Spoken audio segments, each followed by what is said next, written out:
आज हम पढ़ेंगे नज्म। नज्म क्या है? तो उर्दू जो है, उर्दू को दो भागों में बांटा गया है, एक नज्म और नस्र। जैसे हिंदी में गद्य और पद होता है, ऐसे उर्दू में गद्य को कहते हैं नस्र और पद को बोलते हैं नज्म।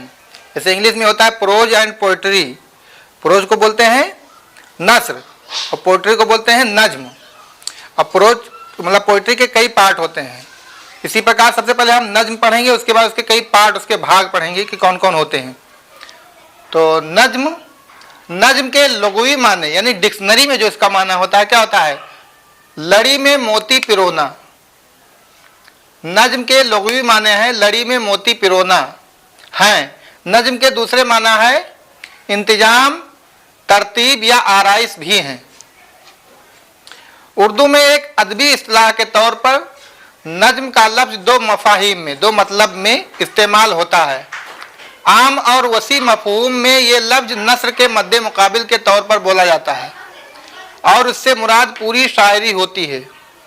इसमें वो तमाम असनाफ और असालीब शामिल होते हैं जो हैयत के एतबार से नस्र नहीं है।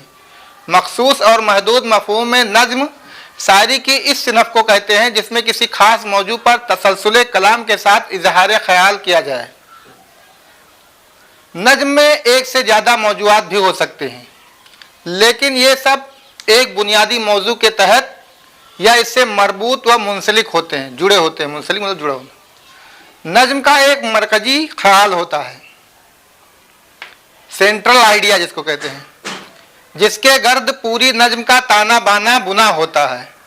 इर्तिका यानी मूवमेंट भी नज्म की एक अहम खुसूसियत है। तवील नज्मों में ये इर्तिका वाज़ेह होता है, लॉन्ग पोएम।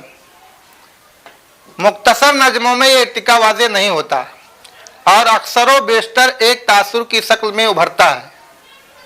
नज्म की इन खुसूसियात की रोशनी में ये कहा जा सकता है कि उर्दू में गज़ल के अलावा जितनी भी असनाफ़े शायरी हैं वो सब नज्म में दाखिल हैं, लेकिन चंद खुसूसियात की बिना पर कुछ असनाफ जैसे मरसिया, रुबाई, कता, मसनवी वगैरह के नाम मुतय्यन हो गए हैं। इसलिए इन असनाफ को नज्म ना कहकर इन्हें इन्हीं नामों से याद किया जाता है। दरअसल एक सिनफ़े सुखन के एतबार से नज्म की इस्तिलाह एक जदीद तसव्वुर है और जिन मानों में आज हम इस इस्तिलाह का जिक्र करते हैं, इसका तसव्वुर पहले ज़माने में नहीं था। इसलिए अक्सर नज्म के लिए जदीद इस्तिलाह भी इस्तेमाल की जाती है। दोहा, गीत, सानेट वगैरह भी नज्म ही है, अगरचे दूसरी ज़बानों से ली गई हैं। नज्म का मौजू कोई भी हो सकता है, इसलिए ना तो कोई हैयत की कैद है न मौजूआत की। चुनांचे उर्दू में गज़ल और मसनवी की हैयत में भी मुख्तलिफ किस्म के बंदों पर मुश्तमिल नज़में भी और आज़ाद मुअर्रा नज़में भी लिखी गई हैं। हैयत के एतबार से नज्म की तीन किस्में हैं। पहला है आज़ाद नज्म, पाबंद नज्म और नज्म मुअर्रा। आज़ाद नज्म एक ऐसी, जैसा नाम ही से पता चलता है आज़ाद नज्म क्या है? ऐसी नज्म जिसमें ना तो काफिये की पाबंदी की गई हो, ना बहर के इस्तेमाल में मुरव्वजा वसूलों की पाबंदी की गई हो, यानी जिसके मिसरे छोटे बड़े हों, आज़ाद नज्म कहलाती है। आज़ाद नज्म में वजन होता है, काफिया जरूरी नहीं। पाबंद नज्म क्या होता है? ऐसी नज्म जिसमें बहर के इस्तेमाल और काफियों की तरतीब में मुकर्ररा असूलों की पाबंदी की गई हो, पाबंद नज्म कहलाती है।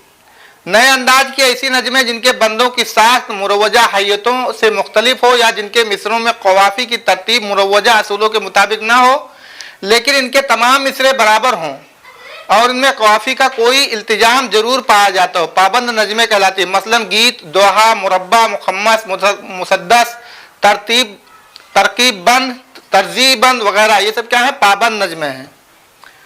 नज़्म मुअर्रा क्या होती है? ऐसी नज्म जिसके तमाम मिसरे बराबर हो मगर इनमें काफिया ना हो, नज़्म मुअर्रा कहलाती है। शुरू में इसे नज़्म गैर मुकफ़ा या बेकाफिया नज़्म कहा जाता था। कुछ लोगों ने इसे नज़्म आरी भी कहा है। तो हो गए नज़्म के किस्में।